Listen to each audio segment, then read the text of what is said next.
Audicratic audio. Yeah, let's just get started with back in the day, like when even real young, like when did you realize that you were, not only into music, but you might be wanting to produce music and maybe enter the industry someday and look at it more as just a fan? Was there ever a moment back then that just kind of happened, or did it happen over the Got it. course of time? Gotcha. Yeah. I mean, you know what? When I thought about it, when I was, growing up in school, uh, like music was the only thing, right? Because when you go to school, you have all your subjects. You got your math, your science, reading, and all that. And like a lot of that was cool, but like a lot of it, I didn't have a passion for it. It didn't really interest me much. The only thing that really interested me just in those days, outside of like playing ball, was playing drums. That's one of the reasons why I'm called Rhythm J's. I was like Right. Yeah. learned on, snare drum and then eventually the drum set, played in a bunch of bands. And then then came the age old question, oh, what are you gonna go to school for? Like, what are you gonna do? Right? The classic, what are you gonna do when you grow up? Kind of thing. Yeah. It's like, well, I don't kind of don't want to do that. So I'm just gonna stick with music because that's the only thing I had the most fun doing. And so at first I thought to myself, oh, I just want to be like the guy in like the back of a club or a venue of like, working for a record label, the guy in the shiny suit signing, Right. like saying sign right here, signing bands, MCs, whoever, what have you. The era I came up into, like, I was a big time just music consumer before I was even interested in the industry. I was blessed enough to just grow up in an area, out of a town called Ossining, New York. It's like a little north of Yonkers, a little north of the Right. Bronx. So just consuming music in the era that I came up in, and just to paint a picture of what that era was. This is when DMX first came out, Jadakiss, Locks, SP and all them. Jay-Z was, like on top of the game. This is during the Nas, takeover Ether beef, at its peak. Those guys were, at their height. 50 Cent wasn't even out yet, right? This is like I'm talking Yeah. about like the early days. This is pre 50 Cent, pre Drake, right? Like I was talking to a friend the other week. I texted him. I was like, yo, if us in our era during like the Rockefeller days and all that, if someone came up to us and said, "Yo, a kid from Toronto, Canada is gonna sing and rap and take over the whole game," we would have laughed in your face. Right. Like Oh that's yeah. that's where we came from. We were damn near at the epicenter of when the whole Rough Rider movement started, where you seen people with the remember like the FUBU crossover Rough Rider jerseys, right? Yeah. Number 99, right? So like You were close to Yonkers, I'm assuming, where DMX is from, right? So very, very you're close. right Yeah, there. Yeah. exactly. Like very close to Yonkers. So we weren't at the exact epicenter, but when you think of it in comparison of the whole world, right? Because Rough Rider and all that stuff like became a worldwide phenomenon, It was so big back right? then, like, it was So just everywhere. in proximity to the world and the country, we were pretty close to like the ground zero of all that shit.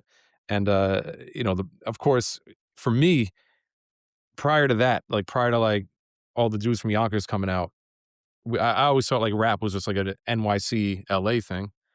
I never thought like, yo, someone from Westchester County's, doing their thing.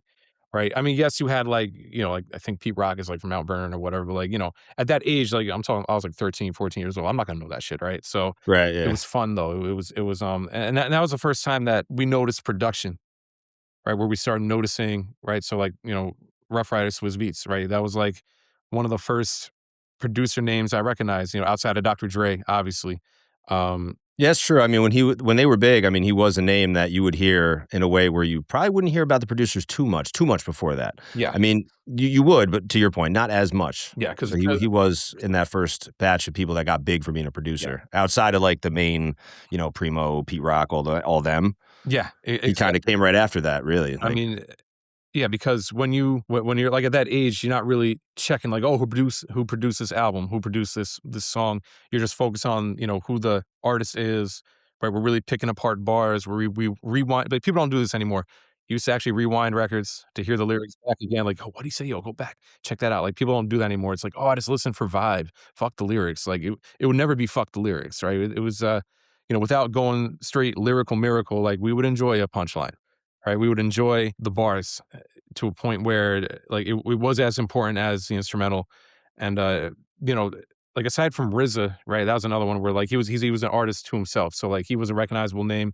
You found out later, oh, he did the beats and all this too. Like, when you're listening to hip hop for the first time and like just learning the landscape, right? Like there was one point where, when you, like a young kid doesn't know RZA did beats until you learn it. right? So And then so you have the album, you wouldn't really have yeah, known in a way unless you have, like, a magazine or something, like, you just yeah, there's no right. internet. We There's no quickly internet the way that we have it, so yeah. you wouldn't know. For sure. And we quickly learned the names, the ones that were like the producer artist crossover people like Dre, like RZA, right? Like you learn those names, and Swiss Beats is another one, Timberland, another one, right? Like Yep. all these guys are, like some of the first producers that I learned about. And then, as I got older, learned about the premieres, the Pete Rocks, all the New York greats, all the Mount Rushmores, that everyone puts on their list. Yeah, man, I think just I was fortunate enough to just be in a place where, I could have grew up in Kansas and listened to like, the generic vanilla shit on radio out there. But, I was blessed to live where I lived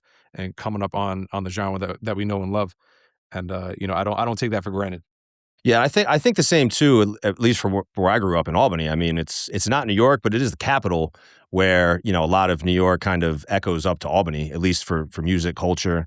So I definitely get that. And you said back then you were playing drums, Yep.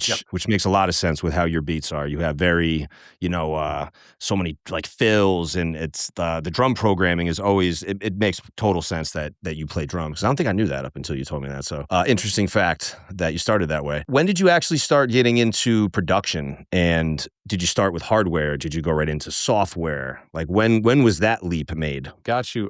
You know what? And that was another thing that like the timing couldn't have been better in a way where it's when digital really started to be a thing, right? So, leaving high school, going into college, that's when, the topic of discussion, right? Because I was a music industry major at SUNY Oneonta, as you know, our alma mater. I don't even know if I'm saying that right. Uh, I think you are. yeah, Yeah. yeah, yeah. We're former alum, both of us. Yeah. Yeah, Yeah. we crossed over a couple years in the. I think I'm like a year or two uh, prior to you when I went over Yep. there. What year did you start? I was there fall of '03. 2002. So yeah, Actually, yeah, we're you're right. year Yeah. apart. Now we just aged ourselves. Ah, there we go. Yeah, I know. So Yeah. when I was in there, like Napster was a thing, right? People were like, what was the thing everyone was using? Like LimeWire, Morphe. Dude, I did a presentation on LimeWire. That's funny, in one of my classes.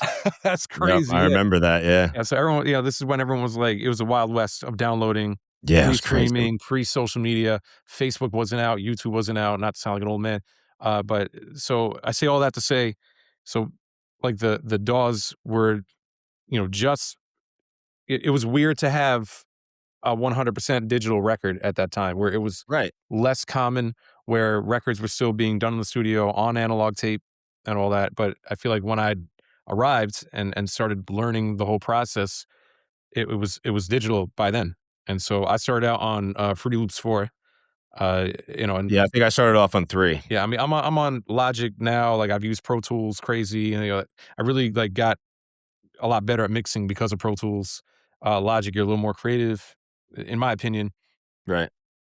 Reason I was using. So just I learned a little bit from everything, getting into it, but it was mainly software. I mean, the hardware I used was honestly just like live instruments, like actual drum kits, and bringing in musicians playing guitars, and whatever hardware was in the studios that I was at.